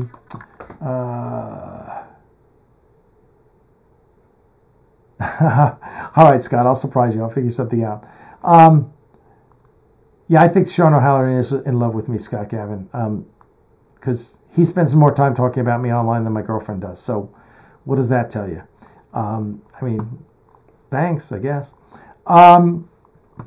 Okay, that's all I got for the moment here. We have patch sets. No one wanted the books. Anyone want the books? Last chance, $100. I can probably only have to charge you $5 shipping, but $5, $100 for $5 shipping for 5 hardcover Greg Press editions of Star Trek classic novels. Okay, you got to get this one because it's the final reflection on it. $100. Anyone? Going once? Going twice? All right. Oh, and last 5. Oh, super chat from Silver Bullet 1620. I'm writing a fan fiction that is Axanar in Whom Gods Destroy. Was there an ensign in Axanar that could be a commander in Whom Gods Destroy? We can think somewhat. So get in touch with me, Silver Bullet, and we'll figure something out. Here's the other thing. We have the Orville patches. All 4 Orville. They're buttons. They're rubber with pinbacks. They're really cool. I think it's $25 for the set of 4. If you want that, all the money goes to the puppies. Okay, all the money goes to the puppies. There you go. Yeah, he is nutty, and I'm not debating in nincompoop who doesn't know what the fuck he's talking about. But anyway, there you go. Orville patches, $25. It's all going to the puppies. Maybe I've worn you guys out. But anyway, that's it for now. Thanks so much for that. Let me pull it here. We will get that out. I'll go through our PayPal and I'll box all that stuff up and get it out to you guys. Listen, that's it for now. No one got the books. $100 plus $5 shipping and USS Ares construction team patch. I didn't. No one's taking the books. Oh, come on, someone. I'll do a set of Orville patches. Dale, you're the man. You don't even have to pay shipping. You can just pick them up.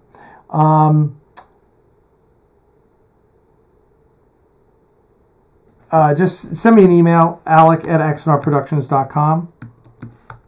I'm going to type it out for you. There you go.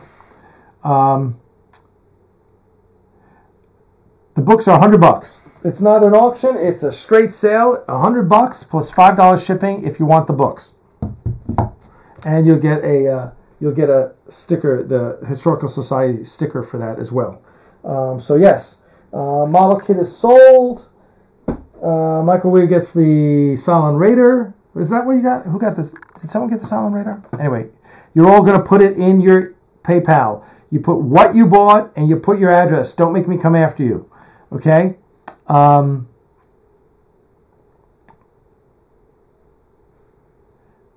Michael, find me on Facebook. I think we're Facebook friends. Find me on Facebook and chat with me there so I can get the information from you, okay? The D6 went to Scott Voigt. Discovery fans. Yes, if there are any Discovery fans. Discovery. I've got a Discovery model. $50. Come on, someone take it. All the money's going to the puppies. We got to raise money for the puppies. All this money is going to the puppies. All right. Any last questions, Axanar related questions, besides why is Sean Haller an idiot? But feel free to ask. I'm in for Drip Drop shirt large if it is available. I'm pretty sure I have a large Christopher Berry. Hold on one second. Let me just check. I kind of took photos of all the t-shirts so I could then, let's see. Let me see. Oops, where are they? No, I took photos. Oh, I can't find them now.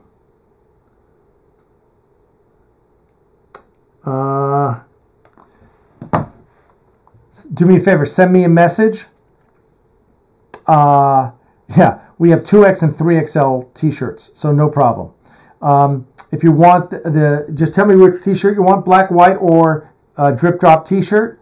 Tell me the size. If I don't have it, I will get back with you and offer you a different one instead. There you go. What else? Anyone else have anything else they want to chat about before we sign off here? Thank you so much, everyone who's donating for the puppies. Thank you so much, Michael Weir. You're our best customer. Thank you so much. We appreciate everything you guys do.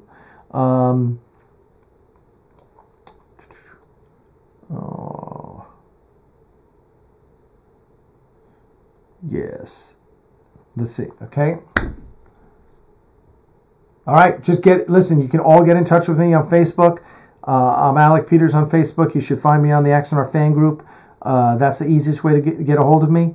Yeah, we wish we had an Eagle Moss would do a USS Ares. Let's face it, it'd be a lot more popular than a lot of their ships, but CBS won't let them. Yeah, Cayuga Duck, just message me on Facebook. That's fine. Everyone, yeah, please go to our Patreon, Ares Studios. There's the URL there in the link. I mean, you guys are kicking ass for us. We are now the most successful Star Trek related Patreon of all time. It's 1603. And all that money goes to support the studio. So, yeah, and people, we spend $4,000 a month. I spend $4,000 a month on the studio, and that's just too much. And I can't afford that anymore.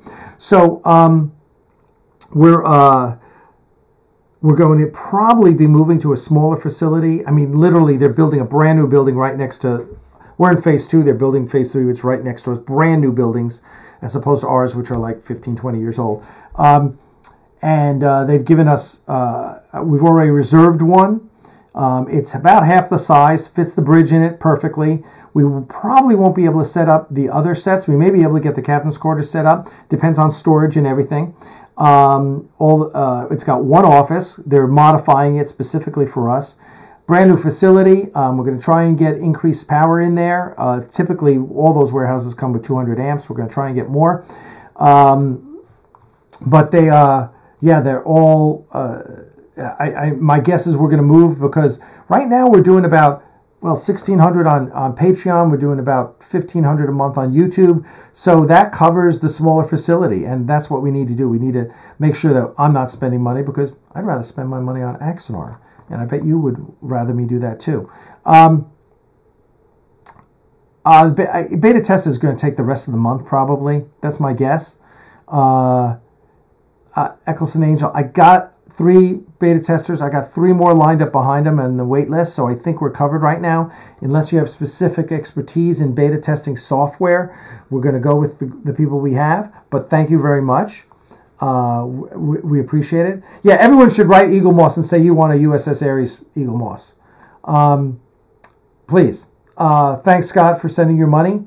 What else? No Ferengi. Oh, God.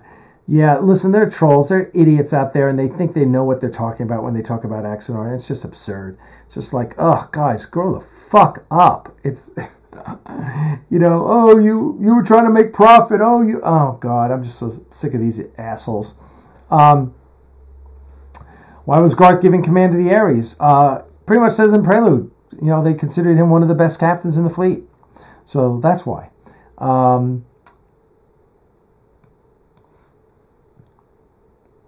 Dewey Spring. Rescue dogs are the best. We have a rescue pug that was a breeder dog in a puppy mill. Now she's a diva and gets everything she wants. Damn straight.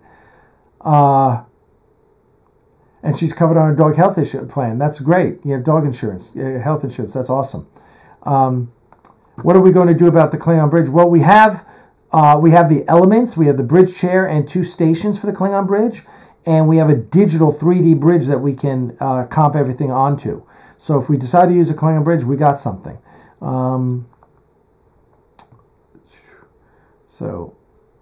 Proud sons and daughters of Andoria. That's great. Indonesia. Ooh, excuse me. Yeah, it's kind of late here. Hey, thanks, Jim from Indonesia. We love you, man. That's awesome. Thank you so much. We appreciate you coming out. We're coming out with a list of the Ares class ships. So expect to see that soon. I was working on it the other day, and I stopped for some reason because I have a million things going on. Alec, would you consider doing a movie on Garth's accident? Technically I can't. I can only do 2 episodes of Axanar here. You're not allowed to do prequels or sequels. So technically I couldn't. That doesn't mean someone else couldn't themselves. I can't, but someone else could. What do you think of Ranger? I don't know. I haven't been on Star Trek Online in like 3-4 years. Matter of fact, I gave up Star Trek Online when Battlefield 4 was released. So that's 5 years ago, 6 years ago. I had a lifetime subscription. I started playing, and then Battlefield 4 came out, and I never looked back because Battlefield 4 was just an awesome game. How was Garth's personality brought to life for Axanar? It is before his character from TOS. Yes, it is. It's before he had an accident that drove him insane and drove him to Elba to Antos 4. So his personality, whenever you do something like this, you write a description, you write a backstory, you decide who they are. You decide, Garth grew up on a colony planet. Izar, I saw as a colony of Earth. And his father was like the constable, and his mother was a xenobiologist. And you just kind of, hey, what happened to him in his youth? What happened to him at Star Trek Fleet Academy? You just write that story, and then that kind of informs the character for you. And I also thought that he was a little bit suffering from almost like PTSD, but just kind of, if you look at the soldiers that they portray in Band of Brothers, not the actors, but the real life soldiers, and you see them. We did spend a lot of time watching those films and watching the way they talked about the war, and that informed Garth a lot. So that's a great question. Thank you very much. Yes, Lore Reloaded has done a special on the Ares ship. Blueprints for other... Listen, let's get the Alexander Richardson's working on the blueprints for the Ares. Once he's done, we'll see about him tackling something else. Oh, yes. Thank you, Mark. Still hoping for a Whom's Gods Destroy watch party. We have absolutely got to do that. We will arrange that something. Just so you guys know, I'm really busy right now just because starting a new business. I coach in Charleston, South Carolina, which is 5 hours from here. I drive down Tuesdays and I drive back Thursday nights. Every other weekend there's a volleyball tournament, so I'm coaching. So that's keeping me really busy. So I'm really busy right now, but I'm going to do all these things. Why did you move the 4 years war back 10 years from what's on memory beta? I don't know what it says on memory beta, But the timeline for the 4 Years' War in FASA is totally screwy. It's like set in the 2100s or something like that. So it's not accurate at all in canon.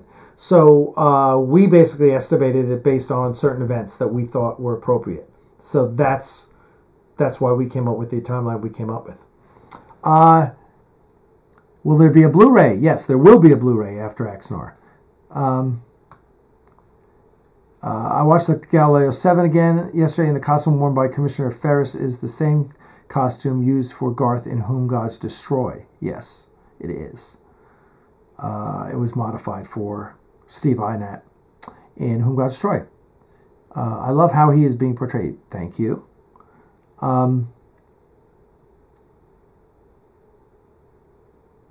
Yes. When I joined the Klingon fleet in 2002, the first thing I was taught is that Klinzai is the proper name. Klingon is an attempt for the universal translator at Klinzai triple glottal. Yeah, agreed. Boom, boom, boom. Need Sonya's flagship. Sonya is an Ares class, the USS Ajax.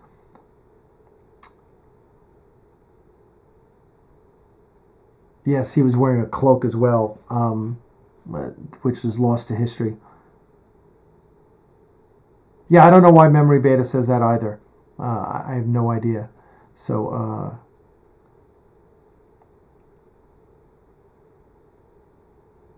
yes.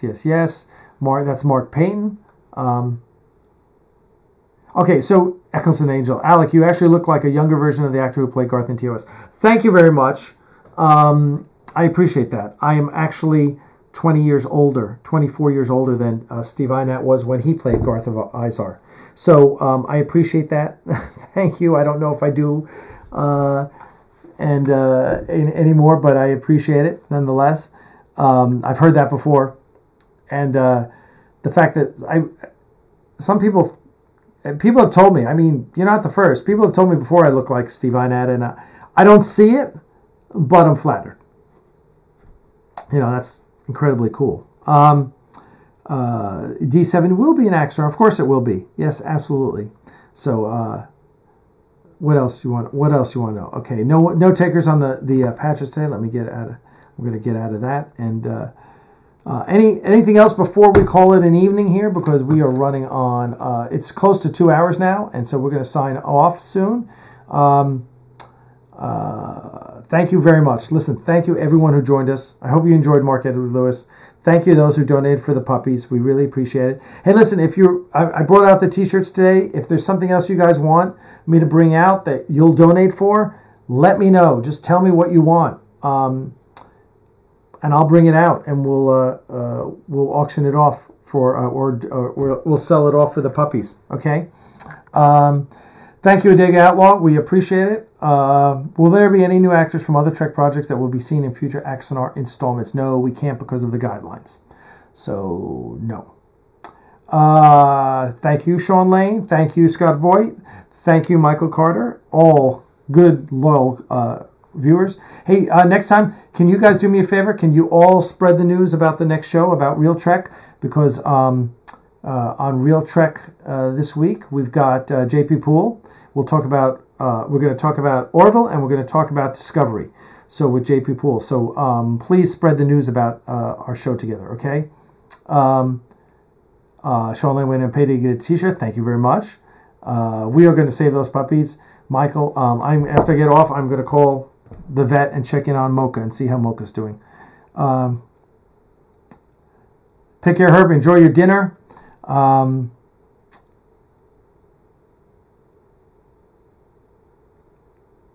So, all right. Thank you very much for your comments. Thank you very much for joining us. I look forward to seeing you guys on Friday with JP Poole as we talk Orville and Discovery and anything Star Trek you guys want to talk about. So until then, thank you so much. Live long and prosper, and I will see you guys on Friday. Cheers.